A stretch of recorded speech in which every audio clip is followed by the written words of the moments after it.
kalau seandainya nggak benar ya disuarakan. Selamat datang di channel YouTube aku. Sebelum kalian nonton full video ini, jangan lupa klik subscribe, like, share, and comment. Mas Aiman ini adalah tahun ke-20 untuk bisa ke-22 tahun ya. Bayangkan, luar biasa. Give a round of applause untuk Mas Aiman. Jadi udah 22 tahun dan saya ingat banget. Saya sempat menerapkan itu beberapa tahun ya. Bahkan sampai ketika saya di Kompas TV waktu itu. Tapi apa yang terjadi? Yang terjadi adalah narasumber banyak yang marah sama saya. Kenapa? Karena saya dianggap terlalu sadis, saya dianggap terlalu jahat, saya dianggap tidak punya sopan santun, saya dianggap apalagi anak-anak, walaupun waktu itu udah belasan tahun menjadi wartawan, yang belum atau tidak menghormati pejabat. Sangat berbeda dengan apa yang terjadi di Amerika. Di situ saya belajar bahwa sebuah kebebasan pers satu hal, tapi bagaimana kita berada dan bagaimana kita membawakan itu adalah hal yang juga harus kita perhatikan. Saya harus sampaikan, bagaimanapun demokrasi di Indonesia tumbuh, tetapi jiwa feodalisme di Indonesia itu masih sangat kental. Ya, di mana masyarakat biasa harus mengabdi kepada para pejabatnya. Masyarakat bukan siapa-siapa, wartawan kan bukan siapa-siapa. Harus menghormati orang yang berada di struktur. Dan itu terjadi sejak zaman Belanda. Pernah nonton film Bumi Manusia ya? Atau baca bukunya? Itu kan kelihatan banget tuh kelas-kelas sosial di sana, penjajahan. Kelihatan banget. Sekarang kita pakai baju gini nih. Kalau zaman dulu nggak dianggap inlander, dianggap terjajah gitu ya, dianggap pribumi yang sangat rendah. Makanya dulu orang pakai jas segala macam supaya menunjukkan kelas. Kalau sekarang mungkin menunjukkan kelasnya apa? Apa itu? Flexing. Flexing gitu. Kita lihat perubahannya. Ini tahun 2020 ya. Di Q3 kalau nggak salah nih. Iya Q3. Q3 itu udah masuk COVID. 2020 Q3 udah masuk COVID. Ditanya berapa persen? Anda dapat informasi A dari mana? TV nggak tergoyahkan, 96%. Memang kan TV masih jadi favorit sampai saat ini dan iklan termahal TV 96%. Internet lihat naik nih. Tadi 2017 kan sekitar 45% ya. Tuh, bener ya angkanya ya. Ini nggak ada 2017 tapi kira-kira bener ya. 45%. 2015 mayoritas yang nonton itu 45 tahun ke atas. 45 tahun ke atas.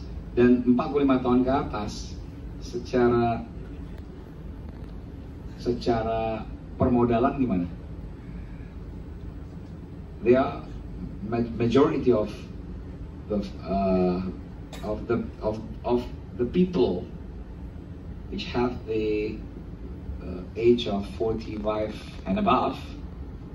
They are all sih. Majority is decision maker, betul nggak?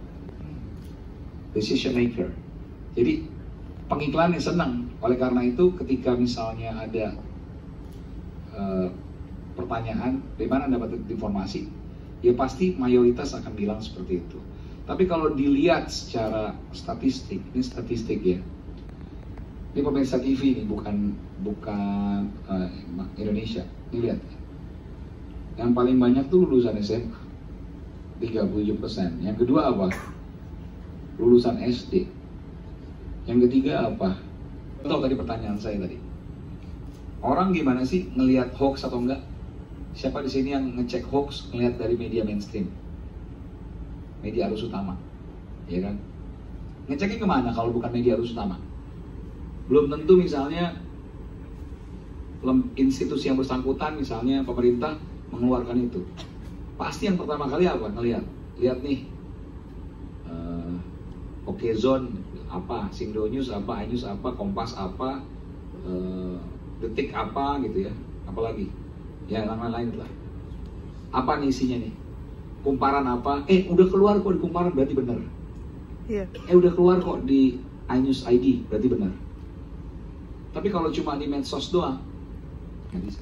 Itu cara yang dikirim ke sana bisa jadi ya. Nah itu jadi permasalahan. Nah sebenarnya ya itu nggak akan bisa terhindarkan. Sebab newsmaker, sumber berita, ya itu harus siap dengan seperti itu. Nah panitia yang harusnya bisa juga memberikan pembatasan. Misalnya begini, kalau seandainya memang banyak sekali dan kelihatannya banyak, ya dia membatasi, misalnya menggunakan